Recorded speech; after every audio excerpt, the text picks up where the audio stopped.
Estádios, obras de mobilidade urbana, aeroportos. Os preparativos para a Copa do Mundo e para as Olimpíadas mudaram o cenário de algumas capitais brasileiras. Obras imensas, em muitos casos com caráter de emergencial, onde os trabalhadores, principalmente da construção civil, sofreram, além das pressões tradicionais, o fato de estarem levantando as obras que, de alguma maneira, representam o país. E uma das coisas que acompanha esse modelo de organização do trabalho é um discurso de envolvimento, né? Então, o trabalhador é parte da família empresa, né? Ele é o colaborador, não é mais o empregado, né? O operário, mas é um... Eu já ouvi uma vez eu estava numa loja no shopping chamado associado fulano de tal, né? Associado, agora não é mais nem colaborador, ele é associado, ele faz parte, né? Ele é sócio da empresa, né? Uma coisa assim. Então tem todo um discurso, né, de envolvimento do trabalhador e tal, que faz parte do modelo atual. Na construção civil, isso não é muito comum, né, assim, mas vai entrando, né, esse discurso vai acompanhando, entra em todo lugar, né, na universidade a gente tem o mesmo discurso, né, então tá em todo lugar esse discurso da participação, da equipe, né, da coisa assim.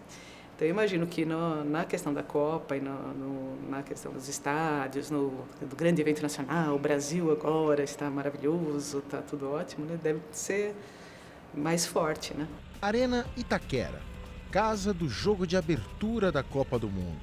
Aqui, a pressão exercida pelos prazos, pela demora da liberação de verbas e pelas constantes notícias negativas que garantiam que ele não seria entregue a tempo, deram visibilidade exagerada ao trabalho. 3 acidentes fatais acabaram transformando o estádio em uma vitrine dos graves problemas dos sistemas de trabalho da construção civil brasileira. A construção no Brasil sempre foi uma área na qual você teve um índice elevadíssimo de acidentes. É uma verdadeira guerra oculta. E mais do que isso, acidentes fatais e não fatais. E naturalizados. Se você pega um aeroporto de Guarulhos com 6 mil funcionários, você pega um aeroporto de Viracopos com 8 mil funcionários. Então, e as outras obras que é Rodoanel, outras obras que são pavimentação, rodovias, viadutos, que tudo está envolvido em Copa do Mundo, o metrô, são muitos, mas muitos funcionários.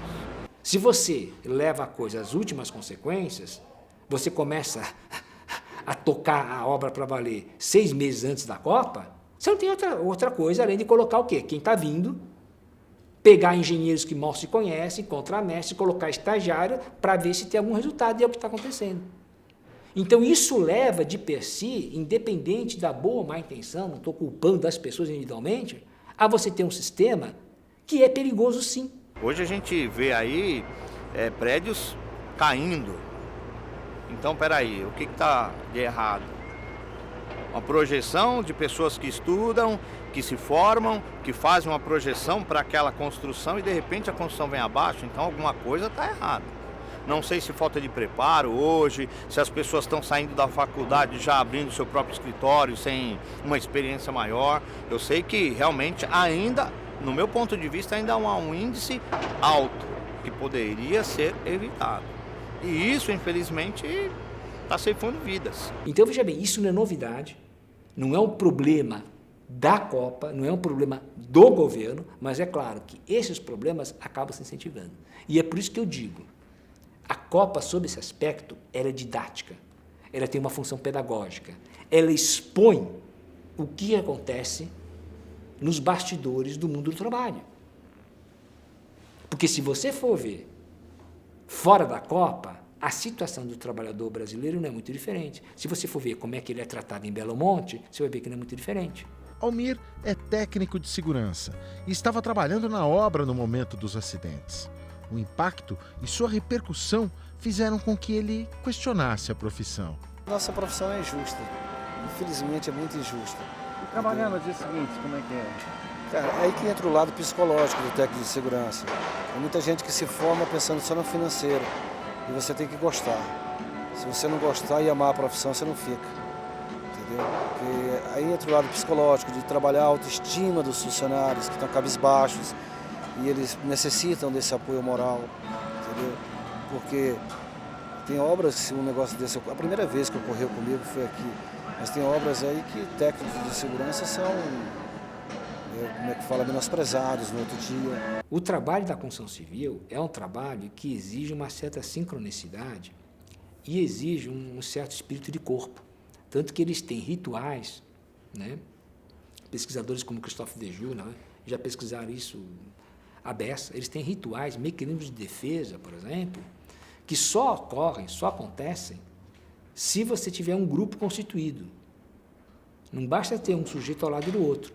Os acidentes nas grandes obras costumam entrar e sair da pauta da imprensa, como no caso do operário morto na construção do monotrilho, obra do governo de São Paulo, que não ficou pronta para a Copa.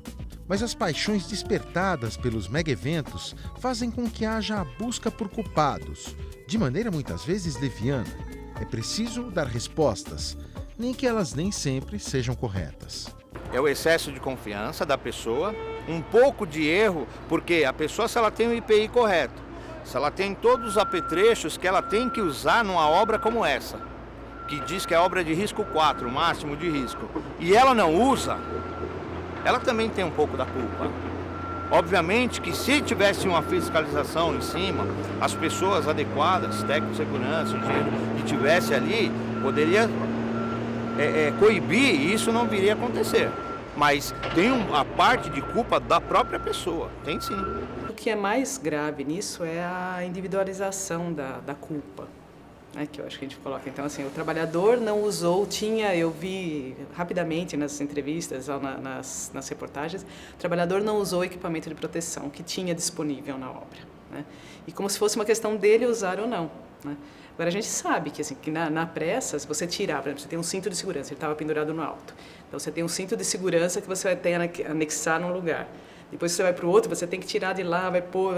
Tem todo um procedimento que você, na pressa, vai ocupar um tempo, né? E aí você não acaba não usando, né? Então, tem uma coisa, eu acho que uma pressão indireta, né, para o trabalhador. Assim, existe uma condescendência, digamos assim, né? Tipo, uma indução do trabalhador a não usar o equipamento, isso em geral, né, na área de trabalho é muito comum nas empresas, né? Então, a burlar os sistemas de segurança e quando acontece alguma coisa, a culpa é dele, né? Aí não é do sistema. Muitas vezes a segurança de a minha segurança, a segurança do Elane, depende de você.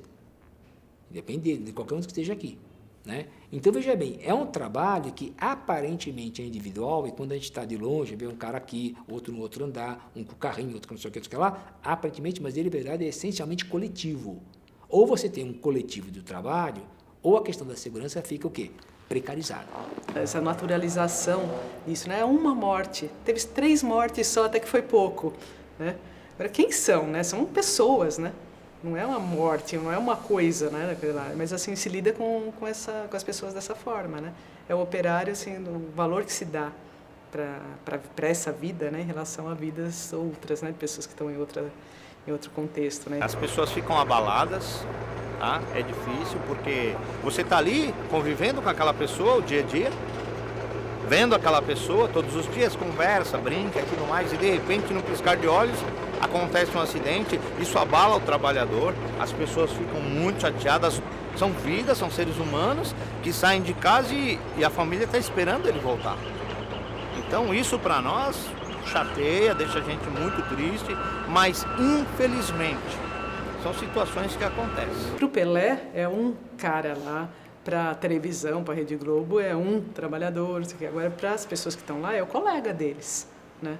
Então, eles podem ter, alguns vão ter mais amizade com ele e tal, e você imagina, você perder um colega de trabalho, né? Como é que você fica, né? Assim, você estava lá e tal, não sei o que, você foi fazer uma reportagem não sei onde e teve um acidente e morreu. O cara que você conhece, que trabalha do lado e tal.